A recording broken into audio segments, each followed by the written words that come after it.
Oh yeah, welcome back everybody to a very special podcast. This is the podcast in which you talk about all your favorite TV series from yesteryear. Oh yeah, we do. We do. I'm Patrick M. Dunn, and I'm joined here, as always, by Kat Holstead, the author. Hello. I kind of fumbled the opening. I don't know. I went off cuff and... Yeah, you lost your mind there for a second. I'm sorry to our now 13 fans. We are up to a baker's dozen of you all out there. Did a ghost go through you? What happened? I don't know. Maybe a ghost went through me. Maybe I had sleep apnea. Who knows? Yeah. That was basically my night the other night. So You sent me a hot text that was like, I either just had my first time ever experiencing sleep apnea or a ghost just went through me. Steven and I are like, yeah, it was definitely a ghost. There is no cat, only Zool. No, it was weird. I was asleep. I remember dreaming. I remember being in my dream and all of a sudden, I couldn't breathe. And, I'm jumping out of the bed, gasping for air. Oh, I have a question for you. I have a hot question. Yeah. Did you recently raid Area 51? No, I did not. Oh, I was going to say, because maybe maybe while you were raiding Area 51, maybe the government rained some chemicals on you in the form of chemtrails, giving you some exacerbated symptoms over there in Catland. I don't know. It was freaky. It was really weird because, I was so alert after. As someone who has self-diagnosed himself with sleep apnea, I experienced that phenomena probably about once every 3 months. I wake up and I'm panicked. I feel like I haven't been breathing for 5 minutes, and then I'm thinking, oh my God, what if I could have just died right there? And then I just fall back asleep. And yeah, I'm like, oh my God, I could have just died here in bed with my boyfriend, and then what? I'm just gone. I don't know, I always think about that. You have a hot dream, and then all of a sudden you just die, and I don't know, you don't even know you're dead. And here I am waiting for you to come on to talk about who's the boss, and you don't show up. You're waiting for these texts, and nothing comes. You know what? Let's be real. That's probably you once a week when I oversleep and miss our podcast dates. And here you are. You're accusing me that you're going to replace me with Dream Man. That's not who I said I was going to replace you with. Oh, I don't know. I said I was going to replace you with Trevor Donovan. Oh, all right. We might have to bleep his name out. We might have to bleep that name out. Or not. We'll see what happens. We'll see what happens in 8 weeks when I'm editing this podcast. We'll see what kind of mood I'm in. All right. I'm excited about what we're doing tonight. We're going back to sitcom land. We're going back to our heyday when we were just little tykes. Yes. This is totally something we legitimately grew up watching. Yes, we watched it in the afternoon, maybe in the early evenings on Nick at Night, maybe even on Tuesday nights or whatever night it was on. Yeah, it was a Tuesday night show. Yeah. We probably watched it in syndication after an episode of Growing Pains or something. Yeah, or Facts of Life maybe. Or before Charles in Charge. Yeah. You know what? Charles in Charge is the perfect companion to the show, methinks, because it's a little bit of a role reversal type show, a whole boss-ass role reversal type show. You want to drop the name? Who's the boss? Oh, yeah. So in the fall of 1984, former pro baseball player and widower Tony Maselli packed up his daughter and drove his creepy windowless van from a pre-Lena Dunham's Girls Brooklyn to the fancy and far more bourgeois Fairfield, Connecticut. That van is pretty creepy now that you think about it. You know what I'm talking about, right? That creepy windowless van just driving through the suburbs. As soon as, it's been years. It's literally been years since I've seen Who's the Boss. And when the theme song popped up and I saw the windowless van just driving through the city, then all of a sudden it's in the suburbs, I was like, wait a second. Did I accidentally just click on a stranger danger PSA from 1986? Oh my God. You don't think about it, and then you just think, oh yeah, he's driving his van. You don't think about the fact that it's a windowless van. And it's a beat-up van, too. Beat up. Yeah. It's not a fancy-ass van. No, this thing's destroyed. It's got graffiti on it. It's had a few baseball bats hit it, at the very least. You would think Tony Maselli, as a former pro ball player, that, maybe he had some decent cash flow. Maybe he could have afforded himself maybe a fancier van, maybe even a caravan? Who knows? Something cooler, he thinks? How can he not afford is it because he played for St. Louis? He didn't have money? All right, I have a hot theory. So, he played for St. Louis, and then he moved to Brooklyn, right? They lived in Brooklyn for a bit. Mm-hmm. You're in Brooklyn. You have the subway available to you. You don't really drive through New York City. Yeah. So maybe when he got the job, when he got this hot new job, which we'll talk about in a minute, he panicked, and he just went down to like the local chop shop and just like, I got $500. What can I get? And the guy's like, hey, you can get this windowless fan. And he's like, I'll take it. I mean, maybe, yeah. Yeah, and he needed something big to fit all of his supplies in there, all his boxes. I mean, well, yeah, like, okay, so he's driving out to Connecticut with, like, his and Sam's stuff. Yeah. I bet you there's a lot of boxes that say Sam stuff, and it's like magazines with like Kirk Cameron teen beats. It's like a couple copies of Sweet Valley High because it just dropped. Do you think she had the book on tape? Maybe. I hope so. She had the book on tape of Double Love. Maybe that's what they listened to on the drive out. Yeah, her and Bonnie stayed up late at night listening to Double Love. Tony takes a job. He's going to go be a live-in housekeeper for the recently divorced advertising executive, Angela Bauer. Oh, yeah, played by gal pal Judith Light. Most recently in the, the Andrew Cunanan Versace show? Yeah. Which I had never finished. We started to do a podcast about it. We never finished that. It's like on my list. You know what? Maybe we'll go back to it and we'll just pick up where we left off. Like we didn't miss a beat. We'll just be like, boop. I actually have to like rewatch everything because I don't remember how it was going. Like I have images of random shit, like the duct tape thing. Yeah, and like Ricky Martin. Yeah. And what's his name? At a Speedo, Darren Criss at a Speedo. Like yeah, like that's pretty much like what I remember. And I mean, I love Darren Criss. I have stuff going on in my life. Yeah, kind of. Girl. I'm gonna throw this out there. So, American Crime Story: The People vs. O.J. Simpson. That was more enjoyable, I think, to sit down and watch and live in the moment. Mm-hmm. The assassination of Gian Versace was just scary to me. I don't know. It was like a nightmare, a living nightmare. I kind of remember feeling like scared of Andrew Cunanan as a kid, like when the media started going on about him being like this serial killer on the loose. Oh yeah, and you thought he was like gonna knock on your door and shoot you in the face. Like nobody knew where he was going, what he was gonna do. You just see the sensationalized headlines on the media. Yeah, it was like his last known whereabouts was Philadelphia or something. Yeah. He was on this road trip across America listening to, I don't know, Wham! Whatever he was listening to when he was driving down to Florida in his stolen car. In his stolen car with no AC, and he had like tuna fish or something in the car. Yeah. I remember something gross, disgusting that he was eating in the car on the episode we watched. It was probably smelled like in Jessica Simpson's house. Oh, Jessica Simpson. I remember her. So Tony and Sam, they move in with Angela, her son Jonathan, and her uber horny mother Mona. Yeah, Mona. Yes, Mona. I love Mona. Yeah, Mona made the show. They should have just named the show Mona. Moanin' for Mona. Mona was everything. Oh yeah, she dated men of all ages, from college boys to silver-haired daddies. Oh yeah, hey, I'd do her. Yes. Why not? Call her up, be like, hey, Mona. She'd be like, yeah. I'm like, on my way, girl. On my way. Oh my god, yes. I feel like the horny grandmother stereotype is very much a ripoff of Mona in today's sitcoms, because it just keeps happening.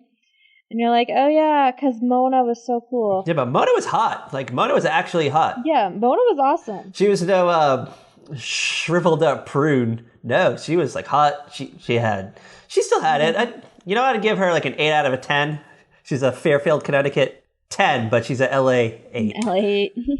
I'm just degrading women over here. I'm sorry. My apologies. God, what am I going to do with you? All right. So that's, I guess, the basic premise of Who's the Boss. So Tony just kind of lives in the house and he, vacuums and fixes things. Maybe fixes the spice rack. Tony does like all the cooking, all the cleaning. Yeah. Because like Angela doesn't know how to cook. She's not very good at cleaning. When the show begins, she's the president, I guess, of some advertising firm in New York City, is it? Yeah, in New York City. She makes the drive every day. She drives in. Yeah, okay, here's the thing. Like, a lot of people who work in New York don't live in New York. They live in the suburbs. Oh yeah, we learned that on Dick Van Dyke Show. We learned that on Mad Men. We learned that on millions of other shows. And I know that from my freaking childhood. Oh yeah, Kat's parents were advertising executives, and they drove in the city every day. They did a Mr. Clean ad, a famous Mr. Clean ad. If only. They did the Coke polar bears, the 1984 Coke commercial. Was it Coke? No, Apple. Anyways. Kat's last name is really McCann. Really Kat McCann of McCann Erickson fame. He's making up lies, guys. Anyways. So Angela's at the start of the show, she's like this high-powered executive. She's recently divorced. She needs somebody to help out with the kid and help out with the house, and she ends up with Tony. He's like the Mr. Mom. He does everything. He even instills good values in the kids, included Angela's son, Jonathan, who's a little bit younger than Sam. He's like 2 years younger, I think. 2-3 years. There's a gap, but it's not like a huge gap, but it's still like that gap where she can have the teenage stories and he can still have the little kid stories. Yeah, it's noticeable because I think at the start of the show, she's just entered adolescence and he's still like a child. Mm-hmm. So they started, it's kind of like the DJ Tanner and Stephanie Tanner storylines. Yeah, exactly. Yeah, so about season 3, at the beginning of season 3, all of a sudden, Angela Bauer gets fired from her job. Oh my God, girl gets fired. Mm-hmm. And Tony proposes, hey, you know what, Angela? You know what? You're really good at your job. I think you need to start your own business. And she does. Girl starts the Bauer Agency is what it's called. Yes. Is it in Fairfield, Connecticut? Because I feel like it's like a short distance away because I feel like they're back and forth a lot. No, it's, again, in New York City. Oh, damn. Girl's going all out. I mean, she has to. Because you can't, like, if you're going to catch the big wigs in advertising, you have to be in New York. Yeah, I guess you're right. So I was thinking about this. So I'm guessing she made a shit ton of money at her previous agency and had like a ton in savings. Yeah, she had to have. She was able to keep Tony on the staff, and she was also able to purchase property in New York City to open up the Bauer Agency. And it was like a nice building too. I just want to point that out. It had a sign out front, had a big ass sign out front. Signage is very important though if you want to be seen. That is true. She's kind of keeping up appearances. Like she wants to create the client experience. Yeah, she wants it to look successful so they will believe it's a fake it until you make it kind of thing. Yes. And she hires Tony and Mona just to kind of, she doesn't really hire them. They just work for free for her. And Tony already works for her. He's just doing a couple extra errands, really. Yeah, he's painting the office maybe putting in the carpeting. Like, he's definitely, like, helping out move furniture and all that. Plus, Tony's a nice guy, so he's going to help Angela out. Oh, yeah, for sure. And Mona's kind of, she assumes the role of the secretary. She's got the Rolodex on her desk, and she's answering the phones. And yeah, that's what she was doing for Angela before, so. I just want to point out, she's not that great at it. No, she's not. Is the mother or the family friend, like, whoever takes that role on a sitcom, are they ever really that great? I'm going to say 9 out of 10 times, no. No, like, think about it. Beth on News Radio. Yeah. Awful secretary. Every secretary Murphy Brown ever had. The secretary on the Bob Newhart show? Carol, yeah. Yeah, Carol. She's just sitting at her desk just doing, like, horoscopes and numerology all day long. Yeah. Yeah, so I guess that's a trope. We get a good classic trope here. We get the wacky secretary type trope. I enjoy it. I love it. And shout out to the gigantic Rolodex that's on the desk. I just want to... Oh, it's great. Yes. Oh, my gosh. You know what? I know we live in a high-tech world where we just have like a contact app now. Mm-hmm. But I want to bring back the Rolodex. I don't know. There's just something about it. Millennials love to bring back old-timey things like vinyl. Can we bring back the Rolodex? Okay, I'm going to tell you something. You can go to Office Depot or Staples or Walmart. You know what? Or Target, and you can buy a Rolodex. After we record today, I'm going to pack up my car. I'm going to drive down to Office Max. I'm going to get myself a Rolodex. I'm going to put 6 of my closest friends in there. So whenever I need to reach 6 of my closest friends and I don't remember their phone number. So me, Steve, and Jill. I'll just flip into my Rolodex. I'm like, what's Cut Helston's number again? And then I look at it and I go, oh yeah, hold on. Let me open up my text app now. Type in the number manually instead of just hitting my name. Let's bring back remembering phone numbers. You want to do it? Dude, I barely remember my phone number. Oh, I'm online like ordering something and it asks for your phone number and I'm like, hold on, I gotta look it up. When I work at the scheduling office, I have the company phone number written down in front of me so I can give it out. Oh, yeah. properly. Every job that I've ever had in which I have to, give the actual company phone number, I never remembered the company phone number or my personal extension. So I just have it on a Post-it note, like on my monitor, and I would just rifle it off. Yeah, I would just keep it after, they went and took a label maker after I was doing that and put the phone number and the extension on all the phones in the scheduling office. Well, especially because we always get random people kind of working in there. Did you ever have you had the phone number on your Post-it note and it was on the monitor, and then the glue weakens on the Post-it, so it falls down. So then you really need to give the phone number and you can't find it anywhere. No, you know what? I had it folded up so that it was stuck to itself, so I could just put it in the keyboard. Oh yeah, put it in the keyboard along with your password. Or I could grab it and because sometimes I would have to go to the conference room to use the big speakerphone. That is the size of a vinyl record and circular. It looked like a speaker that would be at a birthday party for, I don't know, your teenage self in 1986. If you wanted to have play some hip music. And it's the kind of cool speaker you'd see in 16 Candles or something. Oh yeah. When they forget Molly Ringwald's birthday. Oh, can we point out real quick? Molly Ringwald has been promoted in Riverdale? Not Ringwald's. Ringwald. I'm sorry. I say names wrong. You know me. Because you're trying to sound like you're this doofy guy. Stop with the fake persona. This is me, Kat. This is what you get. Anyways. Did I read that our gal pal Shannon Doherty is joining the show? Or at least for an episode? You did. Because she's going to be on... I don't know exactly how this works, but she's going to be on the Luke Perry tribute episode. Yeah, I might cry. I'm not going to make it through that episode very well. I might cry. I probably wouldn't even watch it. The first freaking episode they had, the last episode Luke Perry did that aired after he died, it felt like he was this ghost passing around the stage advice to people. Just the way he'd be one-on-one with FP. So you just have Luke Perry and Skeet Ulrich in a scene together, talking, and he's giving this great advice.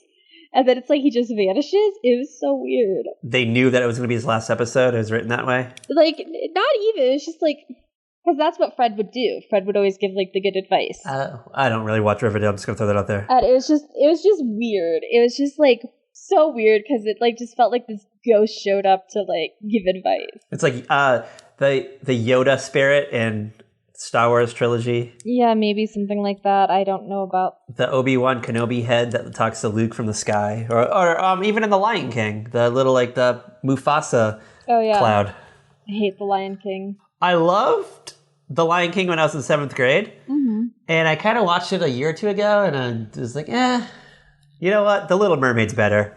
I'm going to throw that out there. Much better. The only reason I watched the Lion King originally was because of JTT. Oh, for sure. You were the first one in line because you wanted to see JTT as a young cub. Yeah, I wanted to hear his voice as a lion. That's the only reason I watched that movie. I'm just gonna throw this out there.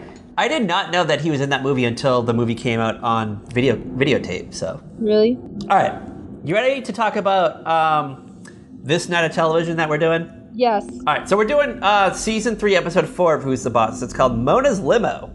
Ooh. I'm intrigued. We wanted to do a Mona episode. We wanted to do a Mona-centric episode. Yes, we very specifically, we wanted Mona. This episode aired on Tuesday, October 28th, 1986. Where were you? October 28th, 1986. 5 years old. 5 years old. Probably preschool?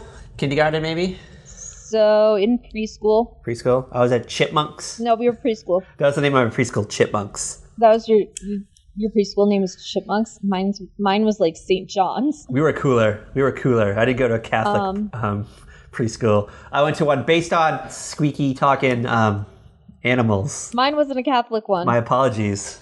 It was a Lutheran one. My apologies to the Lutheran faith. I'm still Facebook friends with 10 people I went to nursery school with though. You are? And a good chunk of them are still all friends because we all grew up together. My class was small. It was probably 10 people, and I think at least 8. I would say I remember seeing a picture a couple years ago, maybe 5 or 6 years ago, and I recognized 8 out of the 10 faces as people that I went along further in my school years with. Yeah, I because I went to this preschool, It was small. I'd say maybe there's like 15 people in the class, maybe. I don't remember. But it wasn't like a huge thing. And a bunch of them, we like went to grade school together. Like the ones I didn't go to grade school together with, I went to church with. So we like saw each other as we were growing up. And like we grew up together, and then we went to middle school together, and we started high school together. And a good, like, I would say there's a good chunk of them who are still friends. Like, they've been in each other's weddings and everything, and they're godmothers to each other's kids and stuff. You should invite them to Saturday Night Slumber Party. I don't know what that is. Isn't that your side pod, Saturday Night Slumber Party? No. What's it called? Sleep over Saturday. No, wait. Slumber Party Saturday. Isn't that what I said? No. What did I say? You said Saturday Slumber Party. Oh, I just reversed it, girl. Put my thing down, flip it, and reverse it. It's your nipper for your them. It's your nipper for them. If you got a big what, let me search it. All right, you ready to talk about this hot night of television? Yes, please. I know I always say this, it's a hot night of television, but I think tonight it's probably not a hot night of television. Whoa, okay. You always yell at me because I'm always like, it's a hot night. I mean, there's a few things. Yeah, because you'll be like, it's a hot night, and then it's like 5 really lame things, and like the one show we're talking about. I mean, you know what? I always try to make the best of what I can, but I don't know. I'm here for the alphabet. That's all I'm going to say. Okay, what's happening on ABC? All right, so tonight on the alphabet, things kick off at 8 o'clock. Yeah, this is a family-friendly show, I guess. Who's the boss? Mm-hmm. Yeah, I guess horny Mona isn't too hot for TV. You can just have that on at the family hour. Yes. Little 5-year-old Patrick's like, Mommy, why is Mona rubbing herself against that phallic-shaped object? She's not doing any of this shit you said. What? This is where... Hey, I have before we go any further, so I was talking to one of my work friends yesterday about Who's the Boss. Mm-hmm. Mostly talking about Mona. And my friend Mike has a theory. He thinks that Mona is actually Joan Holloway. No. And she changed her name. No. Fuck off with the Mad Men fucking theories. Fuck off with the Mad Men theories. Ugh, I don't know. Like, if you bring me one more Mad Men theory, I'm going to lose my fucking mind. So we renamed her Jonah. Jonah. All right. Yeah, so ABC 8 o'clock, Who's the Boss? You ready for ABC 8:30? Any guesses? It's a show we've done before. Growing Pains. Oh, yeah. You ready for tonight's episode? Yes, please. All right. Mike learns that Carol's girlfriend is using her to get to him. Whoa. Wow. In 2019, those words would mean something very differently. They would. But hey, we love Carol. We love Carol's girlfriend. Mm-hmm. We liked Mike at the time, not so much anymore. That's my hot take on Growing Pains. And Ben's the best. Are you ready for a full hour of what is considered television's first dramedy? Yes, please. Any guesses? Any wild guesses? No, I can't think of what it is. 30-something? No, Moonlighting. Moonlighting. Which follows the simply irresistible ex-model Maddie Hayes, played by longtime gal pal and friend of the show, Sybil Shepherd, and one of our favorite private dicks, David Addison, played by the actor formerly known as Mr. Demi Moore. And together, they solve crimes while trading clever banter dripping with loads and loads of sexual innuendo. Ooh-wee. I'm getting hottie over here. I love me some Sybil Shepherd and Bruce Willis. Oh yeah, someone called the fire department to bust open a fire hydrant to cool us down. That's all I gotta say. Am I right? Okay, like when you think 80s and you think like big name couples, you think Luke and Laura. Yep. You think Princess Di and Prince Charles. Oh my god, I just lost it. You think Dave and Maddie, and you think Sam and Diane. Don't forget about Mike and Carol's girlfriend. She doesn't even get a name, dude. She's just Carol's girlfriend. You know, I went onto IMDb just to see if it was like played by like a hot like actress that, you know, like, oh wow, I can't believe like so and so played her. Nope, it was like no one I've ever heard of before, and she'd never acted again. Ever. I was like, oh, like maybe it'll be like Gabrielle Carteres played Carol's girlfriend. No, let's be real. Gabrielle Carteres was playing Mike's teacher in 1986. All right, you ready for ABC 10 o'clock? I don't know if you can take this. What's on at 10? All right, it looks like the alphabet had a little premature ejaculation because we close out the night with a whimper. A whimper. Have you ever heard of a show called Jack and Mike? I don't think so. This was a show on for 2 years. There was another dramedy. There's a night of dramedies, apparently. about two newlyweds who try to find time for their lives around their busy careers. And to quote Beavis, "This sucks, change it." And I want to point out Jack is short for Jackie. It's a lady. It's short for what? Jackie, like Jacqueline. Oh, okay. Yeah, so it wasn't a hot show. It wasn't a hot dramedy about two gay men trying to find time for each other around their busy careers. No, it was a lady named Jack. Okay. Maybe she was in love with the Kennedys. Yeah, probably. It was the 80s. You ready for the Tiffany net? Yes. What was happening on the Tiffany network? All right, the Wizard. Yeah, the Wizard. And no, I'm not talking about the hot early 90s Fred Savage and Jenny Lewis flick where they travel across the country to sign up their emotional withdrawn friend in a video game contest. No, this is a show about a diminutive toy maker who battles evil while aiding those less fortunate. That's a lot to process. Yeah, I would have preferred the Fred Savage Jenny Lewis flick, just played weekly on a weekly basis. I don't know where to go with that. Yeah, it was canceled very quickly. That's all I got to say. You ready for CBS 9 o'clock? Yes, please. You ready for Tuesday night at the movies? You ready to go to the movies? Always. I guess I ripped from the headlines. Okay, what is it? All right, tonight, Manhunt for Claude Dallas. Does that sound familiar? Do you know that name? No, I don't think so. This is the story about a guy who murdered two Fish and Game officers. He fled, was then caught, sentenced to 30 years, but then broke out of jail. Mm-hmm. And then caught again. Oh, wait a minute. Is Matt Salinger in this? AKA Captain America? Yeah, Captain America himself. Well, not the Captain America, but a Captain America. And from the 1990 Captain America movie. Yes. Okay. And also the recently deceased Rip Torn. So R.I.P. Rip. Ouija board us. Yeah, I don't know. I'm kind of curious about this. I kind of want to try to see if we can find it. Data from Star Trek is in this. Oh, Brent Spiner? Yeah. Ooh, just got a boner. Annette Bening was in it. Whoa! Yeah. Whoa! Yeah. Annette Bening did TV movies in 1986? You know what? Can I just throw this out there? I feel like the mid to late 90s, it was Annette Bening's time, and like now you never hear from her anymore. I feel like where is she? Her name gets thrown around more than I feel like she's actually been in stuff. I know she was in that In Dreams movie. It was like that psychological thriller. Mm-hmm. And I'm just gonna throw this out there. That's the only thing I can place her in. She was in Captain Marvel. Oh, that's right. Oh shit. Oh fuck. I'm sorry. My apologies to Annette Bening. But you know what? She was like barely in it though, like hardly in it. Dude, she was in it a lot. I know, but she wasn't a headliner. Like her name wasn't on the poster. It wasn't Annette Bening in. I mean, because like that was the American president that she got like headlining. Yeah, that was the Michael Douglas movie, right? Mm-hmm. Shout out to Michael Douglas. You know what?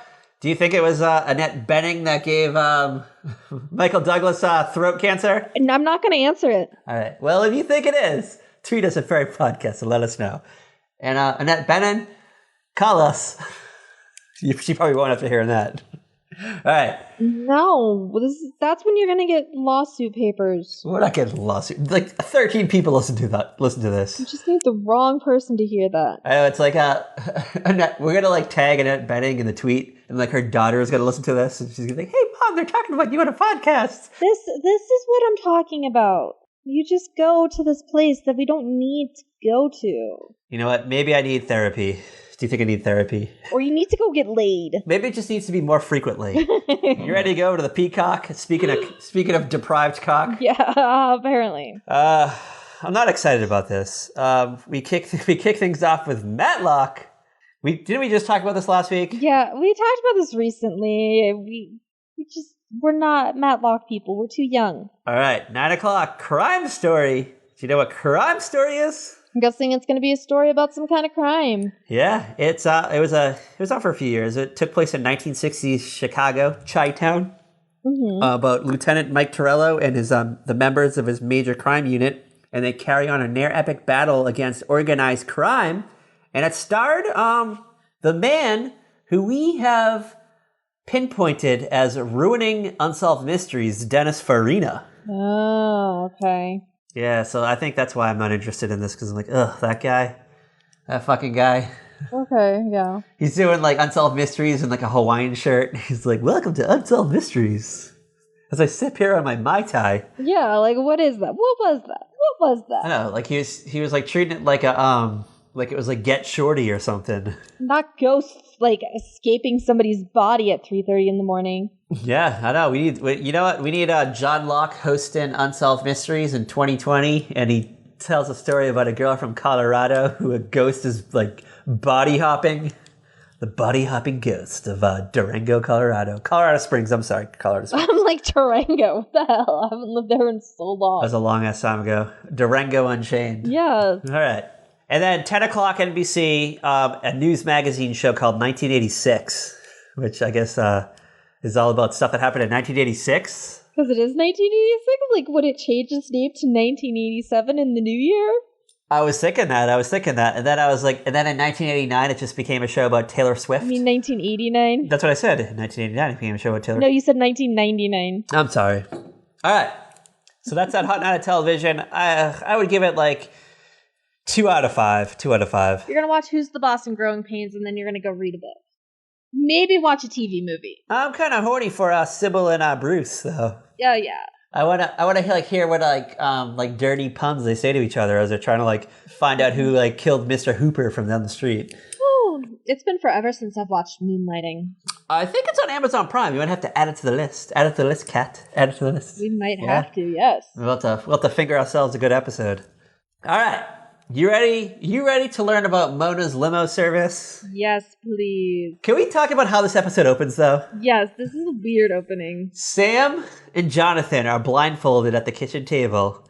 Angela and Tony are just being really weird. Like, they're like, open up, guys. And I'm like, what the fuck is going on? Well, Tony's like talking to the camera at first. Oh, yeah, this is like a YouTube video? Like, in today's world, it would be like he was doing a vlog. Like he was Tim Allen on Outdoor Man or something, or Last Man Standing or whatever, but like, this was really weird. It was just so awkward. Because it's 1986 and you're like, what are you doing, man? Oh, so do you think that Tony Maselli, like, backhandedly created the vlog? Is that what you're saying? I mean, if Tony didn't, you know who did. Awesome. Hey, my name is Tony. Welcome to my vlog. Today we're going to talk about rice cakes. And then after that, I'm going to go fix your transmission. Hey, Tony, you want to come fix my car? She's on his way in his creepy windowless van to Colorado Springs. I have a question for you. Because yes. Is Tony Danza a catch? Is he like handsome? Is he like classically handsome? He's a very attractive man. I wouldn't put him in like the hot category though, but everything I read online, I found like old reviews from 1984, and even before like the Taxi years, and he was like written about as he was this like heartthrob, and I was like, I don't see it. I mean, but then again, you and I have gone over this where we don't necessarily understand what a heartthrob was back then. That is true. Because there have been times where we're like, wait, hold up, really? Like, I was just like, oh, you know what? Like, he was probably the guy who was hot in high school when he was like the pro baseball, like he was a star baseball player, the star athlete. And then he just like grew up. Yeah. I guess in 1984 to 1992 television standards, I'm trying to like, who is he the modern day? Like, who is the modern day Tony Danza? Because I feel like anyone playing his age now, because I'm guessing he's in his late 20s, early 30s? So I'm trying to think of an actor who's like in his 30s, because actors in their 30s look like they're like 23 now. Like now they're buff and chiseled. Like I'm thinking of like the guy from Lucifer. Hold on. I'm trying to think. Like, why can I not think? Like we don't really have like a sitcom hot guy anymore, I guess, is what I'm trying to say. Because like now you're in a sitcom, you just have like the goofy guy, like the dad from Modern Family. Yeah, because like the closest, like the only person I could think who's even close is Phil from Modern Family, and even then that's not like... You're like, no. Right. You're like, I don't know what Julie Bowen ever saw in Ty Burrell. I can't think of their actual like character names. I'm sorry. Claire and Phil. Okay, yeah, it's been a hot fucking minute. I'm just gonna throw this out there. I only watched the first season of Modern Family, and then I was kind of over it. Okay, so like, I didn't start watching it until it was in syndication, and it was on all the freaking time, and I couldn't escape it. Same with like, The Middle. But then I ended up loving The Middle. The Middle was one of my favorite shows. I did enjoy that time we did The Middle on our podcast, so maybe we'll have to revisit that because we love ourselves some Patricia Heaton, who's coming back in a new show this year. Did I see? Carol's second act. It's one I'm actually really excited about. It's like one of the few I'm excited about. Yeah, I don't know. Like I used to get excited for the fall schedule. Now I'm just like, ugh. I'm just most of the time like, okay, yeah, no. I'm like, like it's one of the few that like compared to the other stuff I've seen commercials for, it's the only one that I think I will actually watch. The other one is that Bob Loves Whatever. Aish, I can't even pronounce it, and it just the whole premise sounds like awful. Where that guy falls in love with the nurse he meets while having a heart attack. Oh yeah. And then he tracks her down at her home. Like, whoa, hold up. I was excited for Nancy Drew until they did all the cast changes, until they got rid of FPJ. They did cast changes besides FPJ? Yeah, I was like, I don't know if I like Scott Wolf, but I'm not ready to accept him as Nancy Drew's dad. Like FPJ, I finally came to like my senses. Like, all right, like I was ready to accept FPJ, but only because I thought we were one step closer to our ultimate CW soapy drama. Him and Julia Stiles, and then like halfway through the first season, when the ratings are low and they need like a bump, and they get SMG to join the show. Can we give a shout out to Freddie Prinze Jr.'s podcast? I haven't listened to it. It's very enjoyable. I like it. We have the same point of reference. He's a few years older than us, but we have the same references. He knows the same stuff that we know. That's all I look for in a podcast. Yeah, I get it. Like when the podcasts I listen to, I only listen to a handful. But like I listen to like Fame is a Bitch because like we grew up listening to AJ Benza on E! Yeah, and I know him from Howard Stern show and what was it, Scandals and Mysteries show that he did. Mysteries and yeah. Oh, great show. And then like they're all on YouTube. You can watch them on YouTube, by the way. I listened to the Big Brother Gossip show or the Purple Stuff podcast because those guys are like a little older than us, maybe, but like they have a lot of like points of, especially for me, they have a lot of points of reference of the New Jersey, New York area. So they will reference like stuff I know from as a kid. And then I listen to Lauren Conrad. Oh, fucking LC, love ya, call us, tweet us, very podcast. I like her podcast, Asking for a Friend, because she like will ask these questions and she'll get experts on to explain like silly stuff like, it may seem weird, but organizing is as simple as the silverware drawer is an episode. I get it, totally get it. And it's much better than Make Spidey Famous Again. What the hell is that? The Heidi and Spencer podcast, Spidey, Make Spidey Famous Again. Do you know how many poor people probably listened to that thinking it was a Spider-Man podcast? 0, because it's spelled like the way they spell like the Spidey like date name or whatever it is. Oh, okay. But I will point out, I did love Spidey as BBUK celebrity players. And also shout out to the, speaking of Big Brother, shout out to the Hey Julie Big Brother podcast. That's the one I like. They're like the alternate reality us. Yeah, that's the one you really like. All right, you ready? You ready to get into this world of who's the boss? It's Mona, by the way. Mona's the boss. Yes, 100% Mona's the boss. Anyways, so Tony's like talking to, I guess, a video camera, because like, not even a video camera, like he's pretending to talk to a video camera. Because like they're doing this test, like blind taste test thing for these rice cakes. Mr. Ping's rice cakes? Yeah, so rice cakes, they were big in the 80s, right? I wanted to talk about this. So, rice cakes are like the Brussels sprouts of snacks. Mm-hmm. Have you ever gone to a store and just saw like rice cakes in a bag and just like, oh, fuck, I want those. I fucking need them. Hold on, I'll be right back. You're going to go get rice cakes, right? Is that what you're doing? Quaker Oats, lightly salted. All right, what is your reasoning behind getting rice cakes? They're crunchy. They don't taste that bad. I'd rather have like it in a cake form where I can spread peanut butter on it than like in puffed cereal. I want to point out, there's like 10 in a bag. There's like 10 of them in a bag. They're expensive. You don't get your bang for your buck with rice cakes. You know? You don't think? I don't think so. I don't know. There's something about rice cakes that rub me the wrong way. They're so good. I'd rather just eat popcorn. I don't know why. I don't know. I like them. I just want to point out for this, this is an audio podcast, but as of this moment, Kat Halstead, the author, is just crunching on a fucking rice cake patty right now. And it looks like from the camera angle that I'm at, it looks like a frozen hamburger like patty. I don't know. It's only 35 calories. There's no saturated fat. It doesn't have any sugars. I don't know. It's like, you know what? If you want to be healthy, you want to like actually be healthy, I don't know, maybe like eat some grapes or carrot stick and dip it in some ranch dressing or something. I don't fucking know, but I don't know. Like, I just feel as if rice cakes are a scam. I don't know. Like, they're expensive. Like, you get 10 in a bag, they're expensive. And then it's like, you're so fucking hungry, you eat them all in 2 minutes. And then it's like, well, you know what? Well, I don't get any more rice cakes. I don't know what I'm going to do now. How are you eating all these, like, rice cakes in 2 minutes? Like, one rice cake and you're good.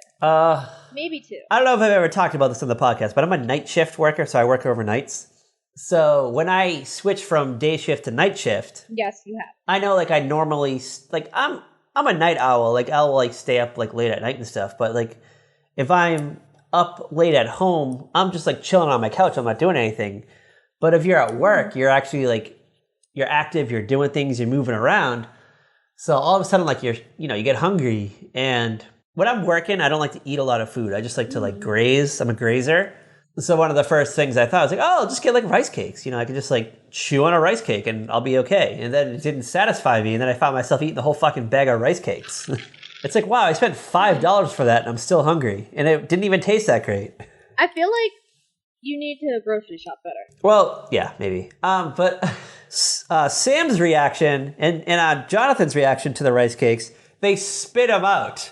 Because that's my reaction. But to be fair, they were eating sushi-flavored rice cakes. Ooh, you know what? I might have actually liked sushi-flavored rice cakes. I'm a sushi gal. A what? 14-year-old kid and a 10-year-old? Yeah. Sushi's not gonna fly. I don't know, but but I love the reaction on Angela's face though, because she's trying to create like the advertising campaign, and she sees her son and Sam spit the rice cake out. And she's like, oh God, what the fuck am I gonna do? Like, how am I gonna try to sell this? Like, Mr. Ping is my only client. Like, I had to like search the entire planet Earth for a client because I have some like non-compete clause, which I can't take all my old clients from my old job. So I got to find this random, I don't know, rice cake company. Yeah, I mean, like that. Isn't that what happens on like all these shows? Though they take some big client with them and they leave. I don't want to throw a Mad Men reference out here, but you always get mad at me. But the mid-run of Mad Men, when like the original Sterling Cooper gets bought out by the English people, Don Draper and Sterling Cooper, they were like, and Price and Mr. Price, they decided to like play a coup, and they're just going to take all their old clients and just start a new company. So that's what they do. And I remember watching, I was like, whoa, that's kind of weird. Like, they must not have had non-compete clauses in the 60s. And then I looked it up, and like non-compete clauses have like been around since like the dawn of business. But I guess Okay, so that doesn't mean that they used them. Yeah. Like the companies used them. Yeah, so like I think the advertising agency in this was kind of like a new thing in the 60s. And the last season of Mad Men, though, when Sterling Cooper and Draper Price gets bought up by McCann Erickson, Jones specifically says that they all have a non-compete clause, so they have to honor it, which ends up having Don Draper going, hey, let's make a West Coast division of McCann Erickson, and I can make a Coca-Cola commercial. And that's what he does. And he makes millions, and we don't know what happens after that. His coworker, Joan, becomes Mona. She does not... I won't mention Mad Men again in this episode. I'd like it if we never mention Mad Men again, ever. Can I at least say January Jones? No more January Jones. Not even? No. Not even from Last Man on Earth? No. Angle? Just... January Jones, will you just slide into his DMs already? I DM her all the time. She don't reply, though. Because you're crazy. All right. Angela's stuck on this project. This is like the only time we see the kids in this episode. I think there's like one more scene with the kids. Because they go off to school and Angela's like, oh my God, what am I going to do? What am I going to do? She's freaking out the way Angela freaks out. Yeah. She's, because she's going on a business trip. She's going to fly out to San Fran for the weekend to, I don't know, do a sales pitch. She's going to go out to San Francisco, meet with this guy. I feel her pain, though, because she's like, usually, you go on a sales pitch, you bring like your whole crew, you bring your art department, you bring your, I don't know, like all your people with you, and they all have their own part. And she's going out there by herself. Like she's going on a plane by herself with everything. Yeah. Does she have an art department? No. Could she draw? No. Yeah, like, Angela's like a good salesperson, I'm guessing. Like, she comes up with great ideas, but she's not the artist. I don't think we ever see, like, a graphic designer. I had like a low-key theory that if we just got like Sam and Jonathan doing like middle school style, like running for class president type posters. I'm sure they had like the orange poster board. I'm sure Angela like has a couple freelancers she brings in. Oh yeah, like I could pay someone like $40 to do a mock-up. Mm-hmm. Yeah, I don't know. I still like the idea of like Samantha making like a orange cardboard mock-up. Mock-up of Mr. Pink's sushi flavor rice cake. She's ordering espresso machines, and Mona answers the phone, and Mona's like, "Hey, Angela, we got Mr. Ping on the phone. He wants you to fly out on Tuesday to do a sales pitch." And she's like, "Oh my God, wait, I thought he didn't want us to come out for 2 weeks from now." "Oh, I don't know. Maybe he bumped it up." And she's like, "Oh, I got to get on it." And she's like, "I don't know what to do. I don't have an art department. I was going to hire that freelance guy, but he was working on something else this week." Samantha, you have a little caboodle full of like arts and crafts, so maybe you can put something together real quick. I feel like Angela is not that in it. I don't know. In a pinch, I feel like in a pinch she'll do anything.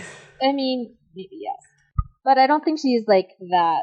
She's getting into that kind of a pinch. The Bauer agency itself is a Hail Mary attempt at trying to re-salvage her life. I mean, yeah. She could have easily just took some time off, maybe traveled a little bit, maybe took up yoga, meditation, found herself, maybe took a new career path. Maybe she could have write books. You could always write a book about business. That's not what Angela wanted to do. Angela wanted to be in the advertising business. She wanted to be in the trenches. She wanted to get trench foot. Yeah. But I mean, she's the president of a world-renowned advertising agency, and there's like millions of them. She could have gone anywhere in the world and probably just easily slipped into a new role. She could have, but she wanted to make it on her own. Yeah, she wanted to make it after all, to quote Mary Tyler Moore theme song. Exactly. I mean, all power to her. I just think maybe she could have grabbed someone on the way out, of her previous job. I'm trying to think of Jerry Maguire. Yeah, I'm surprised she didn't have somebody in the art department follow her. Yeah, she needed a Renee Zellweger from Jerry Maguire to follow her blindly out. Well, instead she just got Mona. Yeah, she's like, well, she probably tried. She probably shouted out loud and was like, "Hey, will someone want to come with me?" And they were like, "No, I finally just got my health insurance kicked in, so I'm cool. Finally got that 401k. Sorry. Yeah, I live in Greenwich Village. I got that $800 monthly rent. Yeah. I can't afford to just to walk out of here." She's like, "Well, you know what? Mona's retired. Mona can handle it. Mm-hmm. She don't do anything but college boys. She can squeeze in some time." All right. So what happens next? We get the theme song, and then we cut to the actual ad agency, and Tony's bringing by some stuff. He's like, "Angela, are you sure you really need this stuff?" And it's an espresso machine, a box of champagne, and a gumball machine. And Angela's like, "Well, yeah, because, we want to put on a certain air for the clients so that they feel comfortable.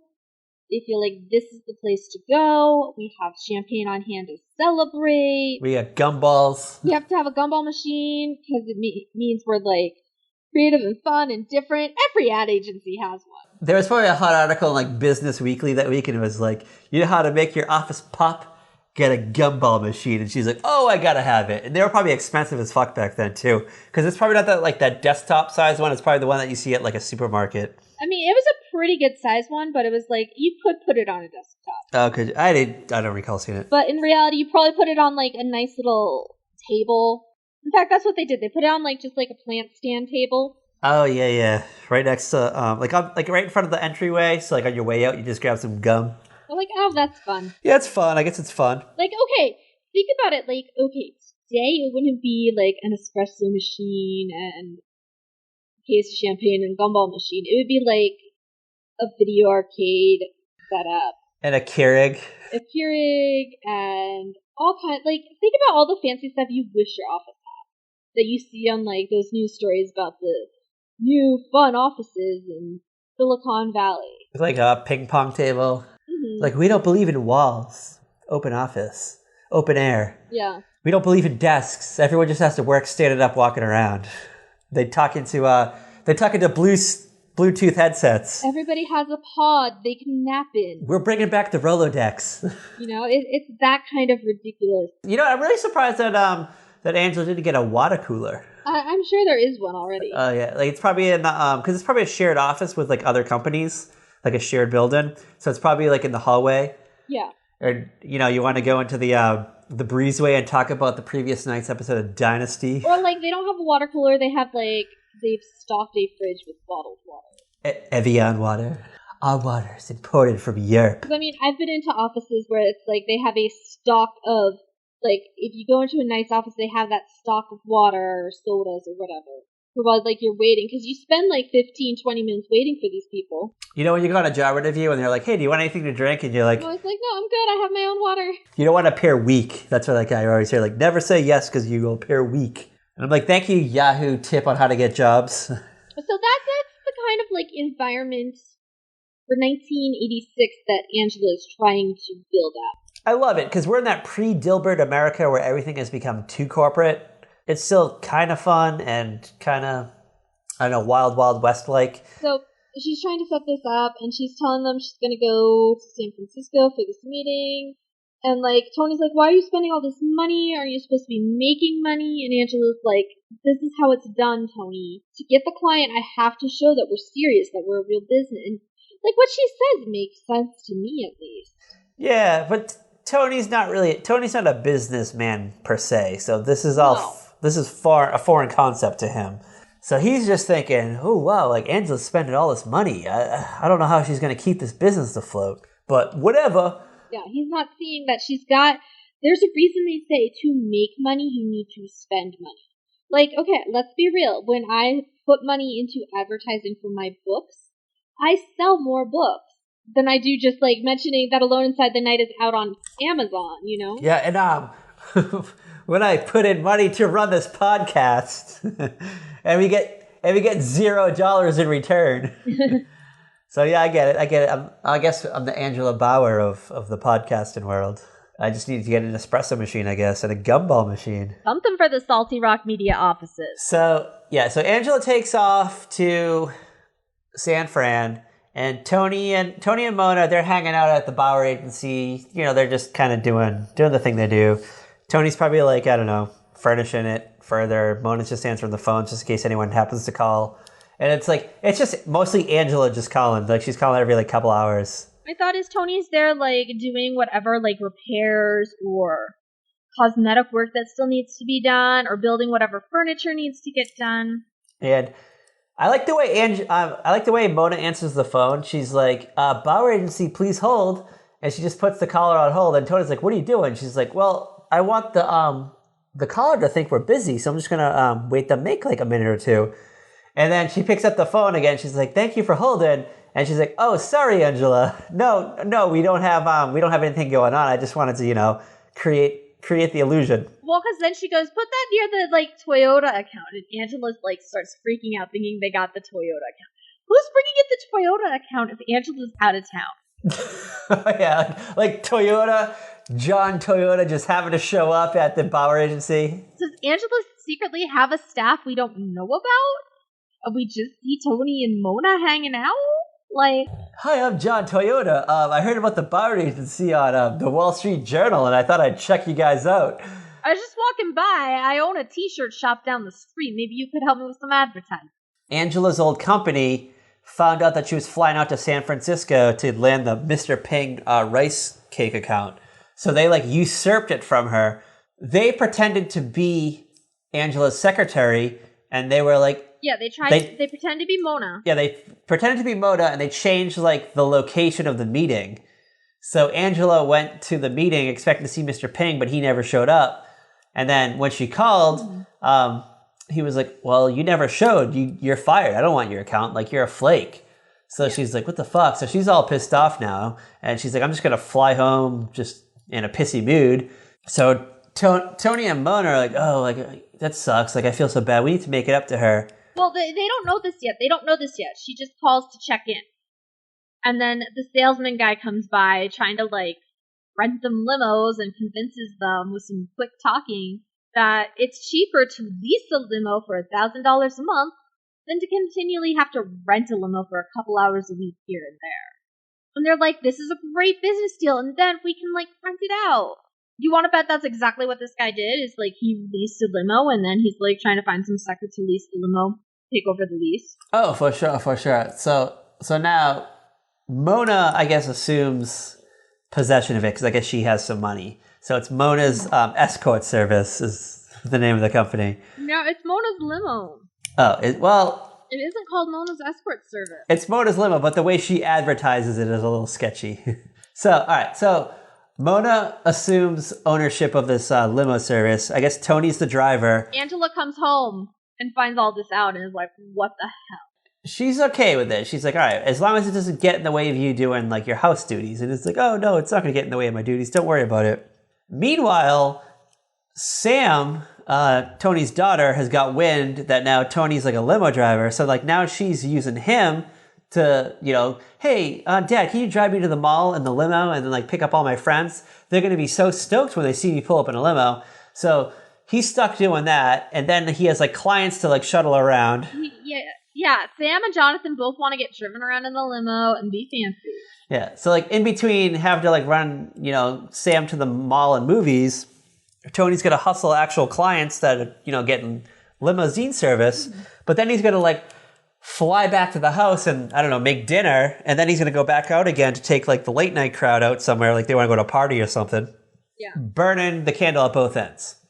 Mona is back at the Bauer Agency office. Yeah. So people are now calling up that phone number because she gave the Bauer Agency phone number as the limousine service phone number. And they're thinking it's like an escort service to, like, order, like, you know, like a date. And she's saying Mona's limo is a subsidiary of the Bauer Agency. Yeah, so she doesn't know how to answer the phone anymore. So she's, like, answering the phones all different ways. And she's like, no, we don't rent women. Why do people keep calling up asking to rent a woman? And then she's like, oh. So I'm thinking, you know what? She probably, like, made the ad and it was like, you know, call Mona for an escort. Mona will deliver you an escort. Call Mona's limos for a fun ride. You know what? Limo was probably in, like, 1986. Like, in the classified sections of the local newspaper, limo was probably, like, the code word. And then she said, you know, call Mona's limo for a fun ride. And, like, limo being the code word was like, oh, that's how you call to get a whore through the newspaper. Mm-hmm.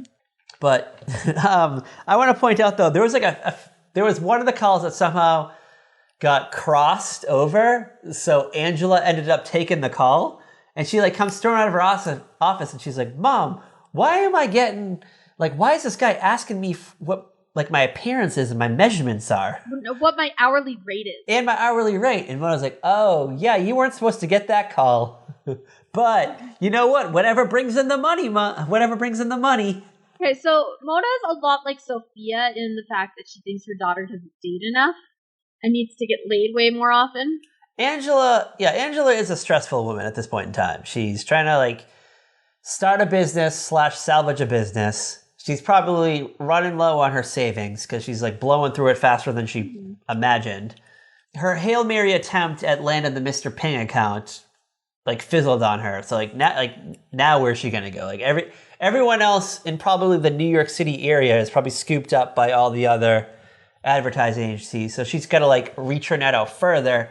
But to get out there, she's going to have to, like, you know, travel. And that, you know, that's costly. She can't just, like, get up every 3 or 4 days, fly out somewhere to try to, like, woo, wine and dine, 69 a client. Yeah, it's not like today where you could just do a video conference. The whole, like, art of the business deal was, you know, you take them out for dinner, you pay for them, you know, you have this lavish dinner party, you know, they eat, they drink, they be merry. They probably pass out somewhere, and then you got to, like, I don't know, cover up their scandal. Mm-hmm. And then it's like, oh, you know what? The Bauer Agency covered up my scandal. Great. The Trump Tower's image has been restored. Let's hire her. Very different world than today, and Angela's just doing her best. Somehow, I don't know how it happens, but Mona ends up with Mr. King in her limo. the driver that was supposed to pick up Mr. Ping never showed up or something. Oh, no, hold on. I think they played they played the same trick. They played the same trick at the competing company. So Mona finagled it where, they would pick up Mr. Ping. Okay. And they were going to use it as an opportunity to, lure him back over to the Bauer agency. And it's this Hail Mary attempt that, spoiler, it ends up working. So, Mona gets him to go talk to Angela. Tony has, gotten Angela out of Bloomingdale's where she was buying new clothes. Because she was, stress shopping at this point. Yeah, she was totally stress shopping. Welcome to my life. Except I don't get to go to Bloomingdale's. Can we point out that Mona and Mr. Ping probably fucked in the limo, by the way? Oh, there was definitely at least a little hand play. Oh, for sure. The dialogue between the two of them, for an 8 o'clock show, I was like, whoa, this was on at 8 p.m.? And then we get a cut, we get a quick cut. Because Mr. Ping, actually, before we get the quick cut, Mr. Ping finds out, oh, you work for the Bauer agency? She did me dirty. And then, it was kind of Mona's well, you know what? I apologize for that, but how can I make it up to you? And then we get, a quick cut. And it was whoa, Mr. Ping! Yeah, She'll do whatever it takes. I love her. We love Mona. Mona and Tony get this guy over there, and they get Angela there. And Mr. Ping is not impressed. He's well, I want whatever the old agency was. And Tony's well, she's the one who did all the stuff for them that you want. She's the one who's got everybody buying those guacamole snack things that nobody likes. Yeah, the sushi-flavored rice cakes that... Yeah, she's the one who's got everybody in America drinking this soda or whatever, That all comes from Angela, not the guy who you're talking to over there. It was all Angela, but she left to go on her own. So, you want what they had? You got it right here with Angela.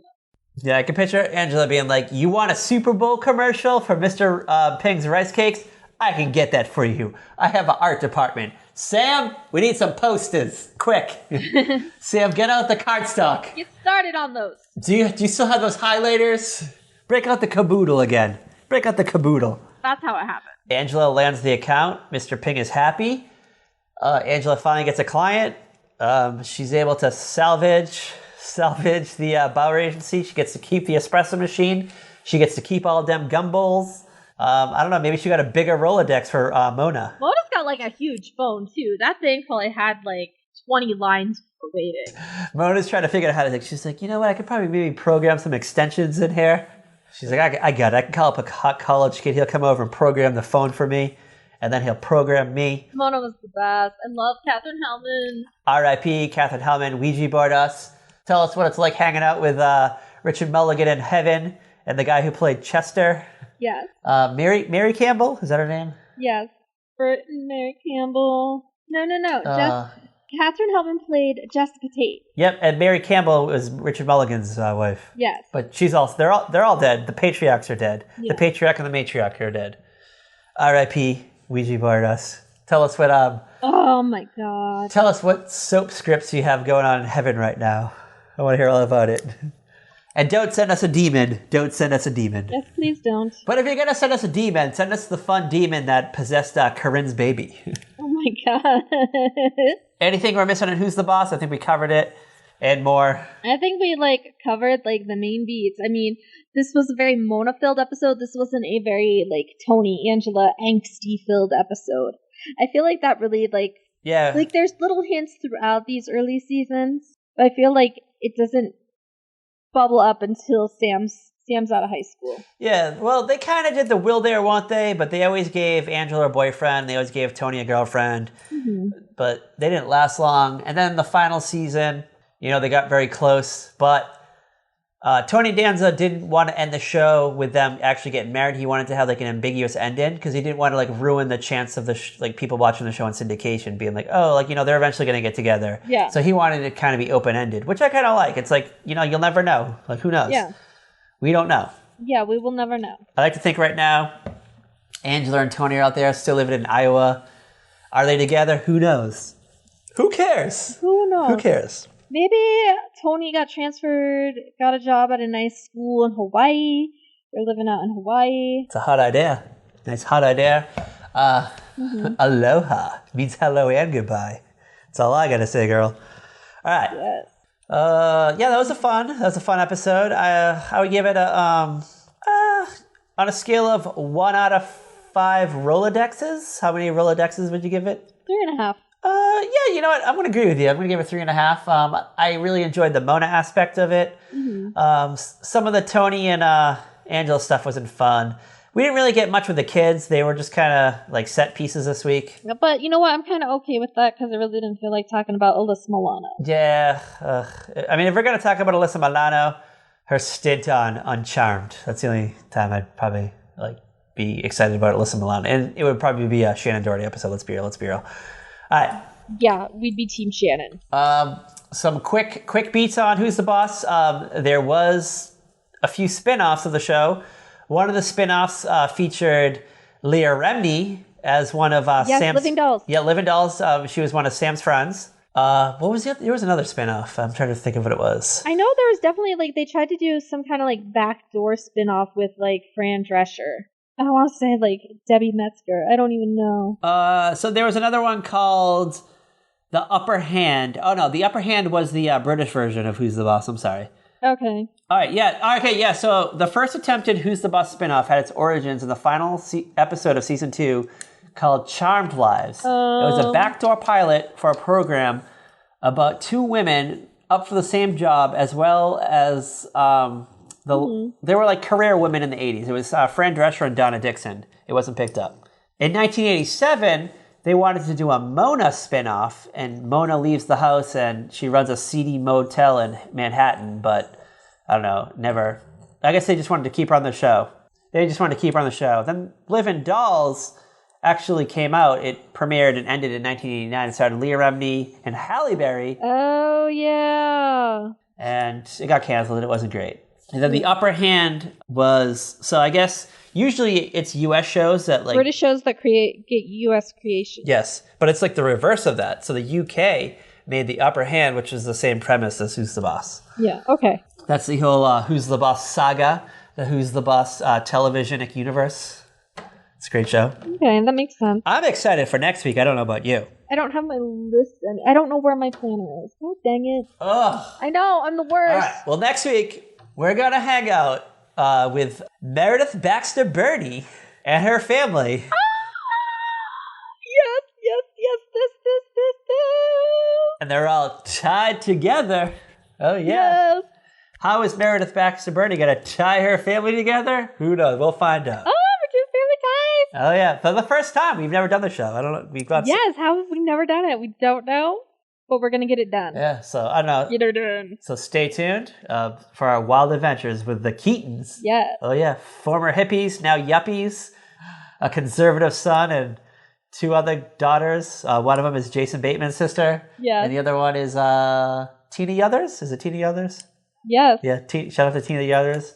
And Courtney Cox is in episodes. We're doing a Courtney Cox episode, right? We are doing a Courtney Cox episode. Shout out to Courtney Cox. We were if we're going to do this, we're going with Courtney Cox. Yeah, Courtney Cox. This is probably one of her earliest appearances. Maybe you saw her in a Bruce Springsteen music video. Maybe you saw her in Masters of the Universe. Oh my god, I'm so excited. So excited. Where can you follow the Wild Adventures Cat House of the Author? Where can you follow us?